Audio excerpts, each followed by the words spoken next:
here on the NorCal Sports Report on IE Sports Radio, your direct feed for all that is sports. So, guys, let's welcome our guest. His name is Marco Martinez. He is a host on Clutch Gene Sports. Let's bring him on. Marco, what's going on, man? How's it going? Thanks for having me on. I appreciate it. Of course. I thank you for coming on, man. I really appreciate it as well. So, let's talk about the Niners, and let's talk about the fact that the Niners took on the Chiefs. Now, look, we all thought this was going to be a game. Well, at least I should say we all hoped this would be a game where they would bounce back, where they would say, hey, look, maybe this is like the Eagles game last year, our midseason Super Bowl. Maybe this thing will kind of turn things around. But unfortunately, it really didn't. And the Niners ended up losing 28-18, and they fall to 3-4 on the season. Now, before we move on to really anything else, Marco, what was your take on the game against the Chiefs? Prior or after the game? I would say, after the game. But okay, let's start with prior. Going into the game, how are you feeling about the Niners taking on the Chiefs at home? I didn't think they were going to win that game, and I said it a couple times on a couple of my shows. Like it just feels like the Niners are a team that I know the players are like, well, just another game. We should, like, you kind of needed this game for that moral victory in a way to say like, oh, we could beat this team. But then at the same time, I also didn't really care if they won or lost this game because it doesn't dictate whether they're going to make the playoffs or go on a long run to the Super Bowl. Obviously, this isn't a team you have to beat. The teams you have to beat are the Packers, Lions. Those are the teams you're going to have to beat to get into the Super Bowl. So for me, it was more so about whether the 49ers could look good in this game. They didn't even look good. So that was a big concern. So going into the game now, I mean, Patrick Mahomes was 16-27 for 2 interceptions, and he had a 44.4 quarterback rating. Now, he did run for 39 yards. He had that big run later in the game. But I would say defensively, I thought the Niners played Mahomes pretty well. I mean, they limited what he was able to do through the air. Now, granted, Mahomes didn't have Juju Smith-Schuster. He didn't have, Rashee Rice because he's out for the year. So he was down targets as well. Yes, he had Travis Kelce, but I think this is the first time where I felt like the Niners really game planned for Travis Kelce. They're like, hey, let's not let him get hot like he did in the second half of the Super Bowl.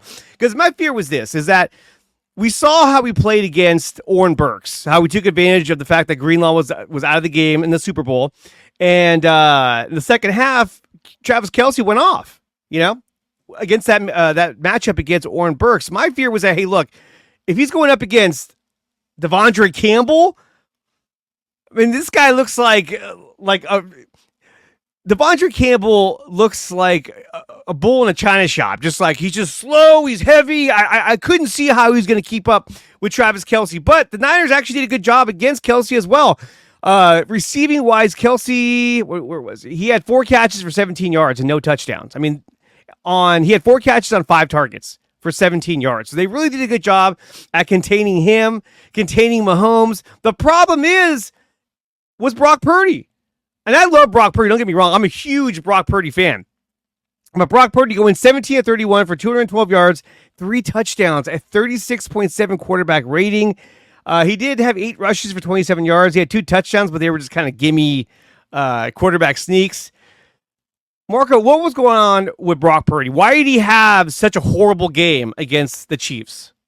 There's a variety of different things. I don't think Brock's seeing the field right. I don't think what he's seeing and he's throwing into double coverage. I think he's locking onto defenders deep when I'm watching the film and everything like that. That's what you're kind of seeing. You're seeing him lock onto defenders, not taking the underneath stuff. And that's something that we saw him do last year, right? We saw him take the underneath routes. We saw him check it down to Christian McCaffrey quite often.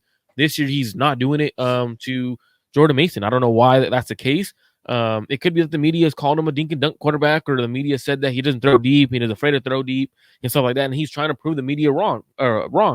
Is that in the past where he's kind of taking shots at the media? We're like, well, you see what I could do, and like kind of like laughed at them, and kind of makes me wonder if that's the case. Also, I think the offense is in a weird state in the sense of the Niners are normally running the ball at a great rate. Right now, they're like the 12th efficient ranked efficiency in the run game. But what they're not doing is they're not going play action. They're actually going a straight drop back game, and I'm trying to figure out if that's Kyle's doing, where he wants to see Brock in a straight drop back game, or if it's Brock Purdy's doing, and Brock's asking for Kyle to do straight dropbacks. I want dropbacks. I want to get my eyes on the defense fast. I don't want to have to turn my back to the defense. Is that something that he's came to Kyle about and he's talked to Kyle about? Because we're seeing it quite often. We're seeing it a lot more than the Niners have done in the past. So right now, that's what I'm seeing from Brock Purdy. He's not seeing the field right, locking on the defenders deep, not taking the underneath stuff. His arm talent, it's been something I've always questioned, right? Does he have the arm strength to make every throw in the NFL? Obviously, we know he can make the deep throws, but does he have the elite arm to hit somebody in stride? So, for example, we saw him underthrow George Kittle and Jacob Cowing. Last we saw Lamar Jackson hit Rashad Bateman in stride. Roughly the same length throw that Brock Purdy threw to Jacob Cowing is what Lamar Jackson threw to Rashad Bateman. Like, that's the thing that elevates a great quarterback from an average quarterback. So that's for me where I'm trying to see if it's Brock, is it Kyle, what's the case? And it looks like a little bit of both right now. You know, when it comes to Brock's arm, I mean, look, I think Brock Purdy is a very talented quarterback. I think he has a lot of the intangibles that these other quarterbacks don't have. Now, there are some that are pure elite, like we're talking about, you know, Lamar Jackson, Josh Allen, Patrick Mahomes, where they have the intangibles and the skill set to do whatever they feel like they want to do during the game and not really have to think about it. When it comes to Brock, I mean, obviously one of his main, his best intangibles are his processing ability, being able to process a defense, you know, process his reads and pick the right one to pick apart the defense. Now, it seems like lately, like you were saying, he's been locking on to his first option and then his second option. But then on some games against teams that are quote unquote bad, like the Patriots, he's able to pick them apart.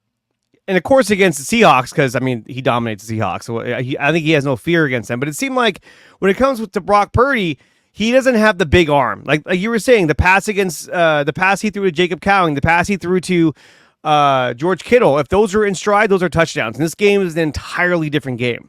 It's a more competitive, closer game. But every time the Niners defense forced a turnover, the Niners came away with pretty much nothing. And they gave them the ball 3 times. The Niners turned the ball over 3 different times. The worst one, now you could argue that the worst interception was the one he threw in the end zone, because I mean, you never want to do that. But I actually thought this was a bad sign for the rest of the game, was his first interception in the game where he threw it to his right. There was nobody open. I don't know where he was going with that ball, but that seemed to rattle his confidence immediately.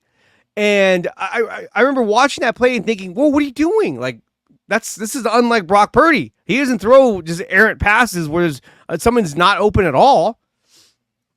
But then you got plays where he throws a dime to Brandon Ayuk and Ayuk drops it. And we'll talk about Brandon Ayuk and his situation a little bit as well. But, I mean, that was, again, another just back-breaking play when he drops that pass. And really, if he makes that catch, Ayuk, and he's able to shake that defender, that's a touchdown.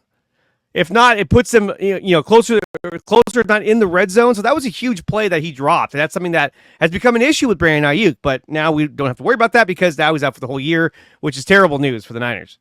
But when it comes to Brock Purdy, I think that, yes, I think he's trying to force the ball downfield more. They're in a lot of shotgun formations, which I'm not understanding. They've gone away from play action because I think that it's like Kyle doesn't believe that they've established a run game, so he just kind of abandons the play action as opposed to abandoning the run game. He abandons the play action because, he can't establish his own run game. And against the Chiefs, I mean, like the first 2 plays were running plays, and they just completely shut them down.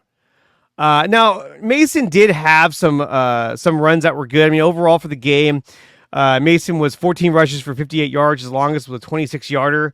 But that's, I mean, if you're rushing for only 58 yards, I mean, that's not good. A guy who has the most broken tackles in the league, who at one point was the leading rusher in the league, and the Chiefs just kind of had their way with them.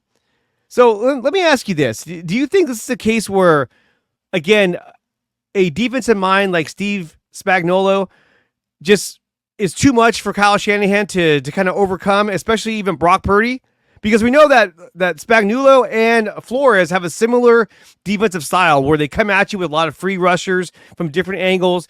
They come in on a blitz and they back out and they go back in again. So they're really showing a lot of exotic blitzes. Do you think that is something that Brock Purdy is continually to struggle with? And you think that's something that more teams are going to do against the Niners?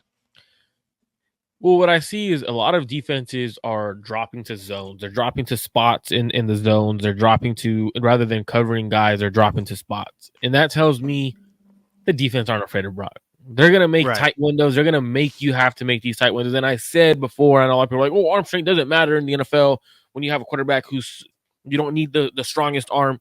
You need a strong arm when teams are making everything tight windowed. For example, right now, Brock is second in tight window throws, like at 22%, like just behind Dak Prescott. And right now, that's what you're seeing. You're seeing Brock have to make tight window throws, and he can't make those. That's something I don't think Brock can do in the NFL. He doesn't have the arm to do it, and that's worrisome, right? Because like teams did that to Jimmy Garoppolo. Unfortunately, they dropped to a spot in the zone, took away the middle of the field, and they're gonna make you make tight window throws, and he's not doing it.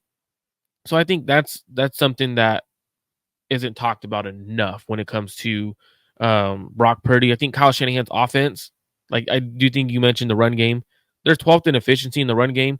I think the issue is they're too predictable when they're in personnel types, right? Like 11 personnel, they're throwing it 77% of the time. So you know what they're in.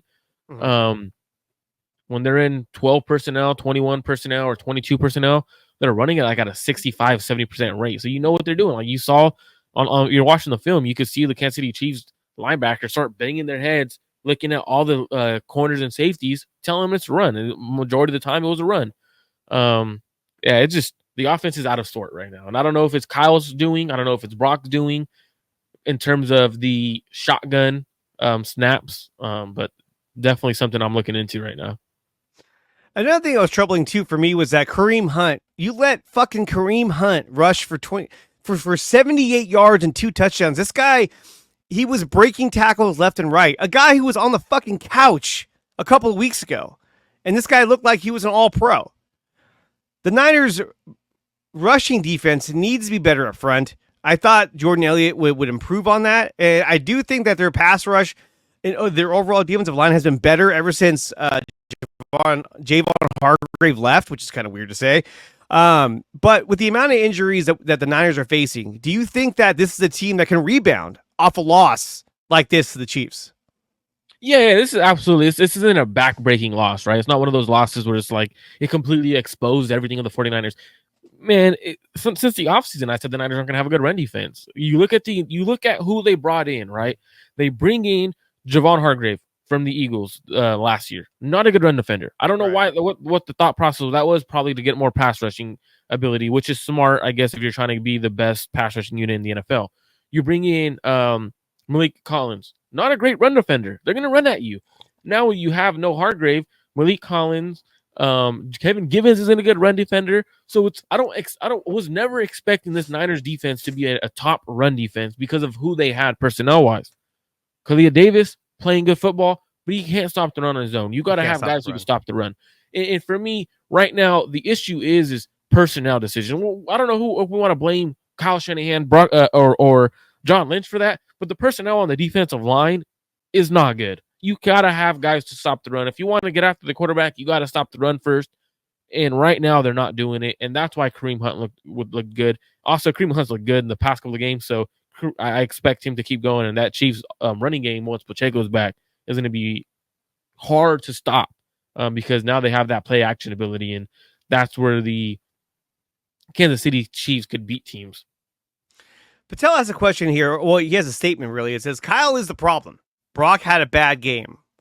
Do you think that Kyle Shanahan is becoming a problem for the Niners? And do you think that Kyle Shanahan is on the hot seat over in Santa Clara?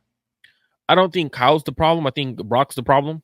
If I'm being quite honest with you, like I don't think.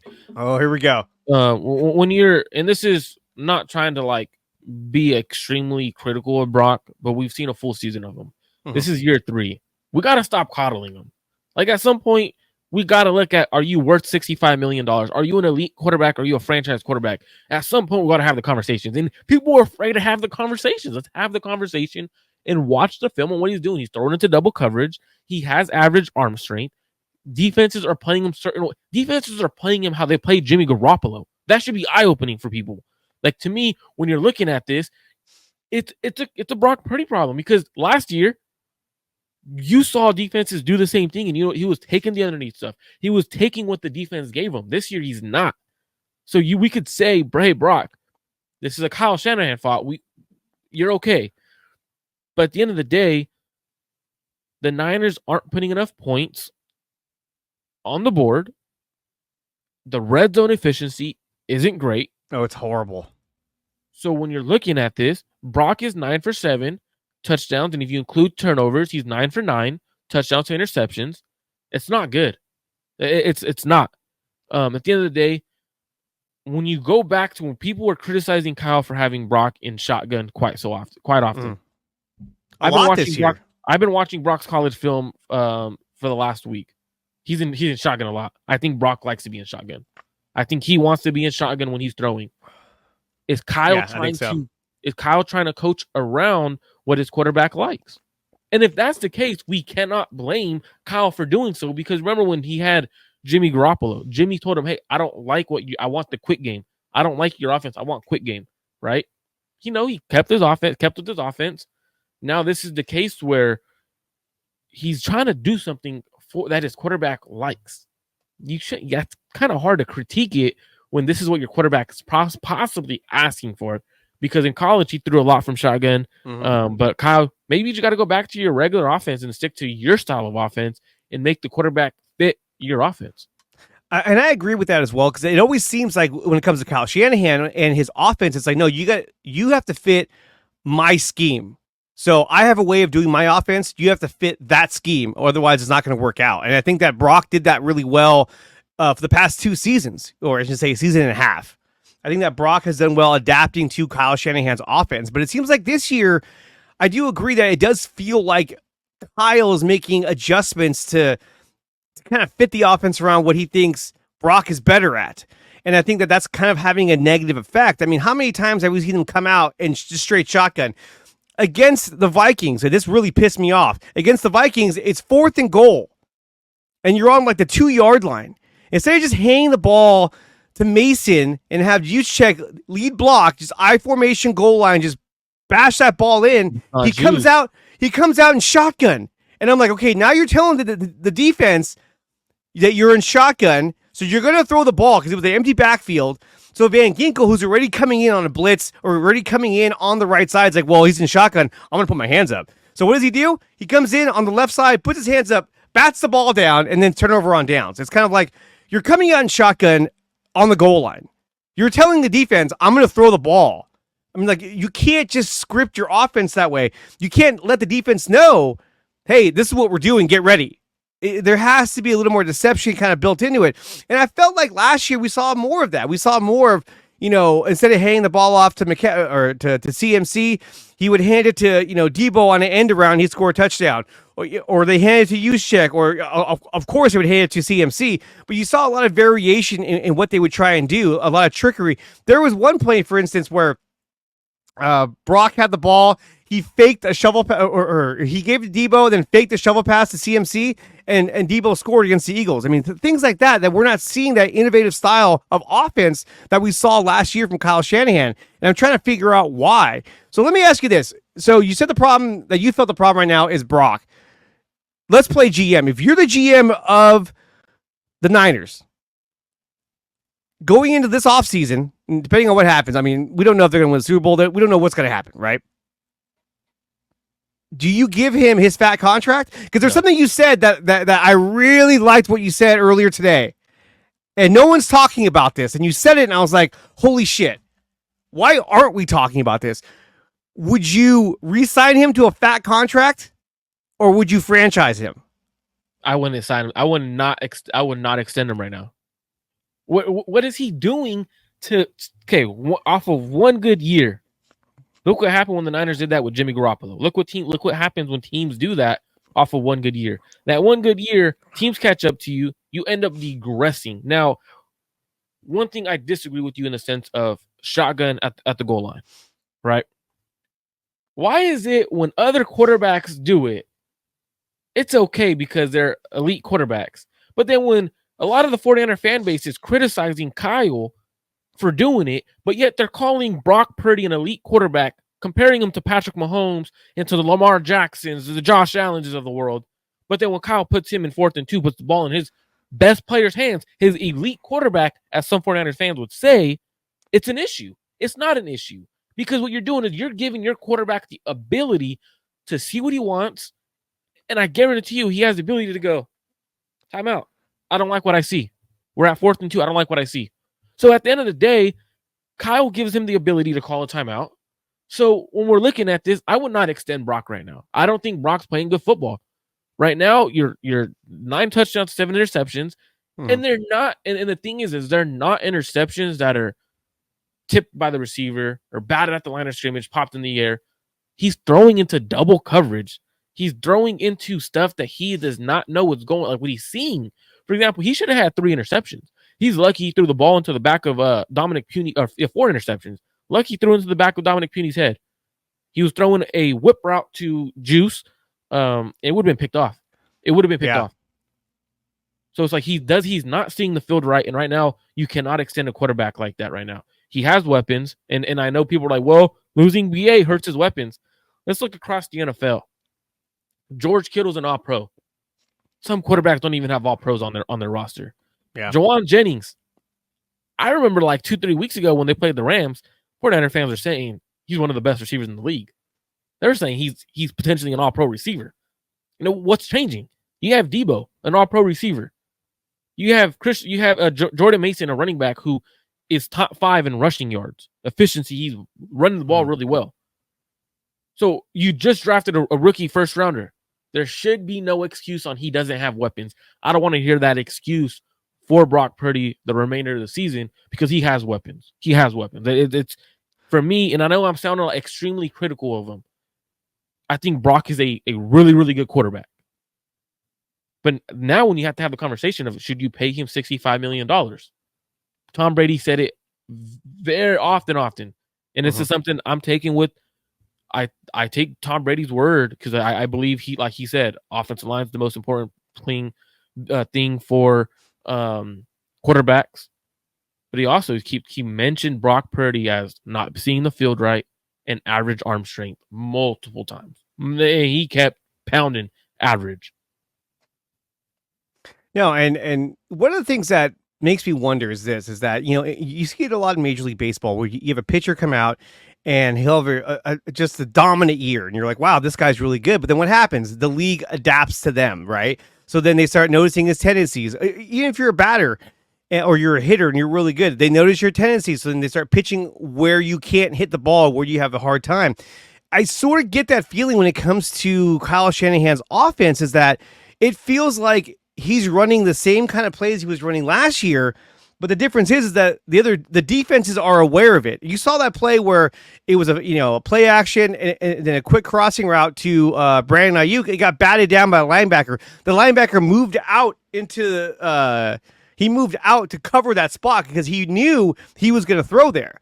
And it just seems like a lot of plays that they're running, Brock isn't finding anyone open because the defense already knows what they're trying to run. And so then Brock has to kind of improvise and start running around, which is not the best thing for him or the offense. There's guys open off field. There's guys open off field. There's guys open, but it seems like where he wants to go with the ball, he's having a hard time getting it to that receiver. Either they're not getting separation, they're not getting open, or the defense is playing for that receiver. So then is that a Kyle fault? If they're open and Brock can't get it to them, is that a Kyle fault or is that a Brock issue? Mm-hmm.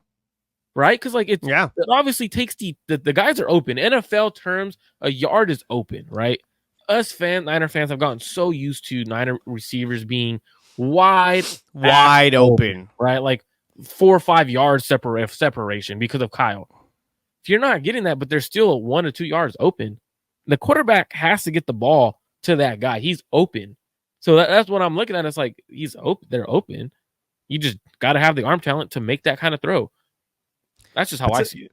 Patel writes, Brock currently the number 3 in passing yards, and his rating fell to where Lawrence, Hurts, Love, and Cousins are. They got paid. We're going off of passing yards. Like that's passing yards.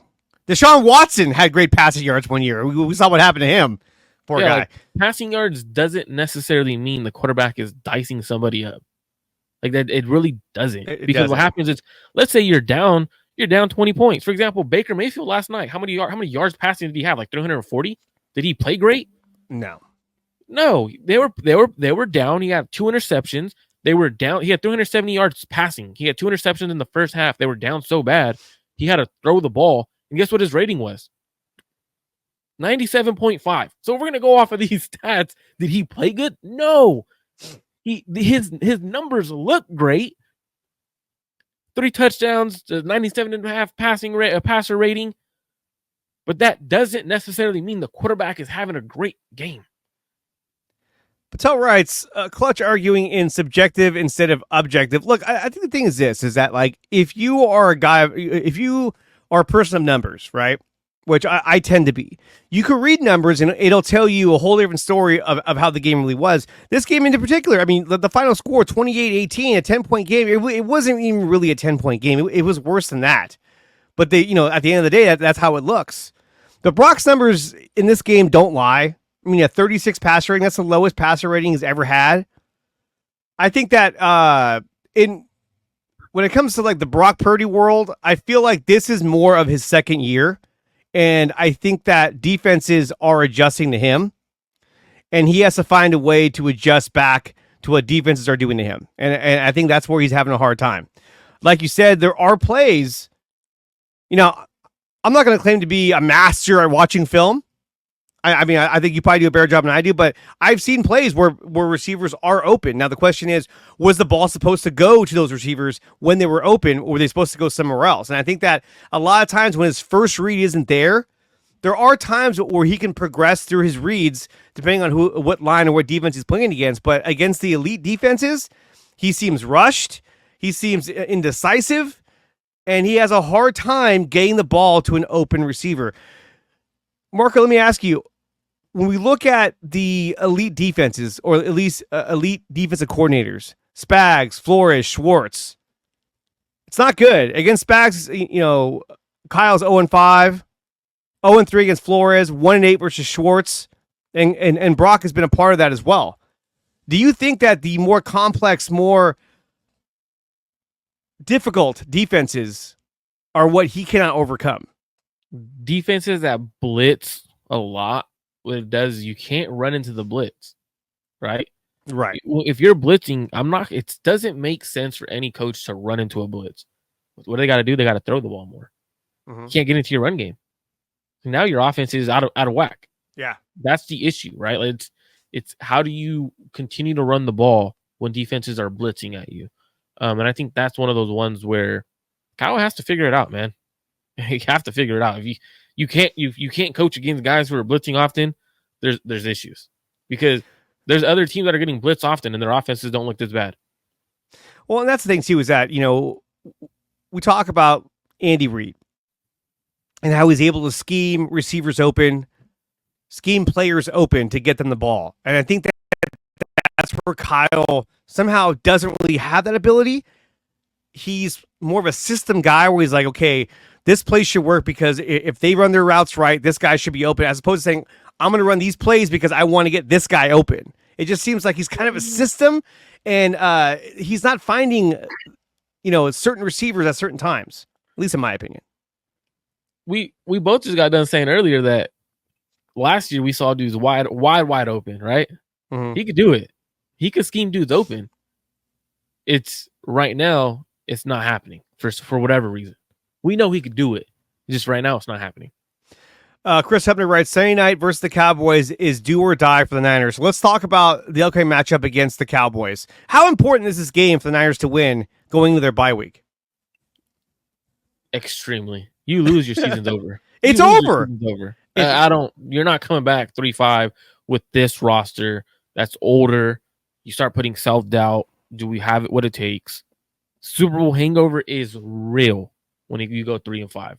You go 4-4, all right, you get a week off, possibly get Christian McCaffrey back. Guys could deal with their little banged up injuries that they're dealing with. And then you can go try to go on a run. But if you're 3-5, you can still, I guess you can still go on a run, but you gotta be perfect the rest of the way. You Like can only have to. lose like one more game and end the season at 10-6. You know what I mean? Like you can get in the playoffs with a 10-6 record in this division, but that's saying that you're only going to lose maybe one more time. And you still got the Packers, the Lions, the Bills.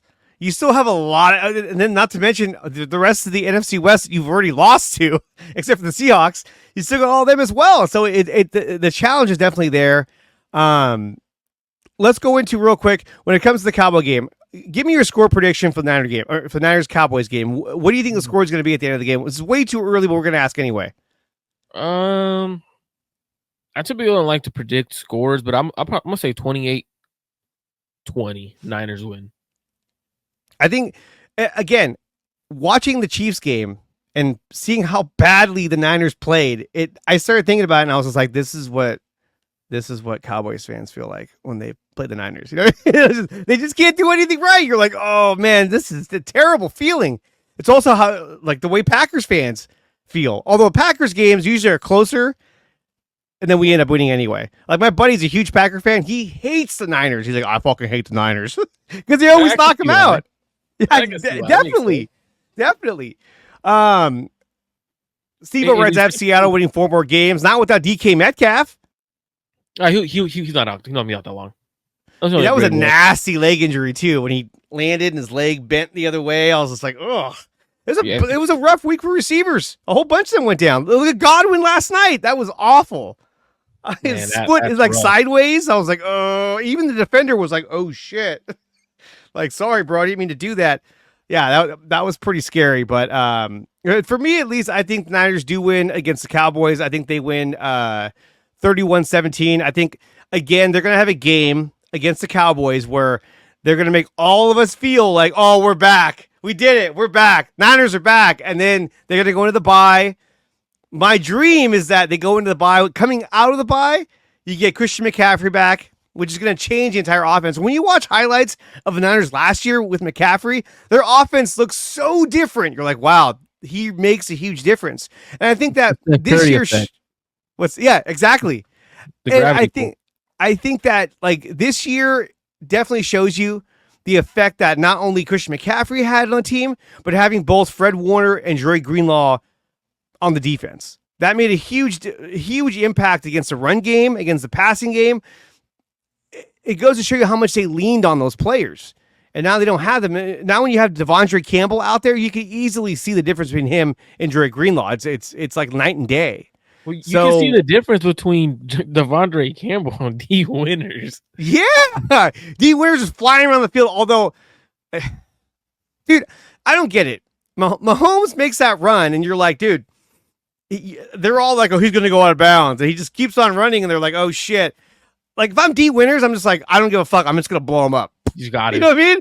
You got to. Because he has to have that feeling where he's like, oh, fuck, I guess I can't do that anymore. Like, you want to put some fear in the guy. He had an opportunity to blow him up. So did Mustafa. And somehow Mustafa got blown up in the end zone. That was another embarrassing play. Mahomes runs in for a touchdown and then just blows up Mustafa. I was like, oh, he's one of our hardest hitting safeties. He just got leveled, you know? I don't know if he pulled up or what. I know Steve-O keeps asking. I know he's asked once or twice now. He said Winter touches him while out of bounds. It doesn't matter if you touch a player while out of bounds. I know you might be confusing it with if you touch the ball while out of bounds, the ball is dead. But I don't know how it works if the runner that is holding the ball. If you touch the ball while it's out of bounds, while you're out of bounds, then it's a dead ball. Yeah, I would have blown him up. I don't care. Yeah, I'm taking the 15. I'm just lying. I don't care. I'm just gonna light him up. Just for every Niner fan would have loved that. They would have been like, yeah, 15 yards, whatever. We're gonna lose anyway. And I think that's one of the things too is that this is a non-division game, a non-conference game, so it doesn't affect our overall chances to make the playoffs. But this was a real mindfuck game. Losing this game, it was like the Chiefs just slapped the Niners down. Like, all right, we're out of here. Yeah, that was fun. They dominated all fronts, and Mahomes didn't even have a good game, and he still was more poised in the pocket. I mean, look, the guy's won 3 Super Bowls. He's not a bad quarterback. He's a fucking really good quarterback, And like you said, he has that kind of Steph Curry, where when he's on the court, when he's on the field, he just does things that other quarterbacks can't do because he can slow the game down and be like, yeah, I'm going to do this and I'm going to run here and I'm going to get the first down. It's like he just slows it down and just does it. And we saw that in the Super Bowl in that last drive, he went right down the field and scored. He ran through the Niners defense like it was diarrhea. They couldn't stop him. They were just like, oh, it was just like, come on, you guys, put some pressure on him. And every time you couldn't find anybody, he's like, well, I'm just going to run. And they're just like, oh, God, he's running. Get him. It was just bad. He's a quarterback. You got to just light him up one good time. It's the first time he runs, you just got to light him up. I mean, when was the last time you ever saw Mahomes get lit up by a defender? You see it every once in a while, like on the sideline, because he doesn't want to go out of bounds and he's trying to get that call. It's like, dog, like the NFL got to stop calling calls like that if they're baiting the defender. There's like, well, for example, it's essentially him running out of bounds and not running towards the sideline, acting like he's going out of bounds and cutting up field is exactly like the fake slide that the college ban. Like quarterback can't fake slide and then keep going. It's just weird. Like, I don't know. I feel like if you're playing a guy like Patrick Mahomes, if he's scrambling, you gotta take the 15-yard penalty. Like, you can't give up that 30-yard run because that's a back-breaking play. Either way, you're giving up 15 yards, so who cares, right? I mean, look, as we round things out on our Niner segment, we're talking with Marco Martinez of Clutch Gene Sports here on the NorCal Sports Report on IE Sports Radio, your direct feed for all that is sports. The part that scares me the most is something you brought up, that teams are playing Brock defensively like they were playing Jimmy Garoppolo. And that's scary because, look, lately it seems like the Niners find these quarterbacks and then they slowly begin to regress. We saw it with Colin Kaepernick. We saw it with Jimmy Garoppolo. Are we seeing that with Brock Purdy, or do you think Brock will rebound from this and have a stronger second half of the year? I mean, he should, right? Like, remember, he should, but I'm asking you, do you think that he'll bounce back? And this is not a knock on you or anybody. This is just an opinion. Do you think that he'll bounce back this season? I think his numbers will be better, but I don't think it's going to be like Brock Purdy not turning the ball over and throwing 3 touchdowns a game or 2 touchdowns a game. Last year he was getting some easy gimme touchdowns too. Like, that's what people forget about that. Like, he was getting touchdowns we normally would run at the 1 yard line, or touchdown passes to Christian McCaffrey at the 1 yard line, right? Like, or a little gimme Debo flip it 1 yard. That's a gimme touchdown. So it's like, does he get those stats? Probably not. But they're gonna be up from what they are now. That's for sure. I don't see him being a 9-for-7 touchdown and interception ratio guy the remainder of the season. Because if that's the case, he's throwing 18 touchdowns to 14 interceptions. Definitely can't be a quarterback if he has those kind of stats. No. I think that if he has a bad season the remainder of the year, I don't think you offer him the big franchise quarterback contract. He still has one more year in his contract, I believe, after this year. Because the idea is that you don't want to let him get to free agency because then he could take off. But you also have that franchise tag. I think you have options based on how he performs the rest of the year. I think Brock can bounce back. I think that he will bounce back. He has a good head on his shoulders. That doesn't always mean anything. I mean, look at Alex Smith. Everybody's like, oh, Alex Smith is so intelligent. He's so smart. Such a smart football guy. And then he struggled for most of his career until he finally figured it out when Harbaugh came around. So last thing I'm going to ask you before we take a break. Do you think the Niners should be shopping for a defensive player or for a wide receiver?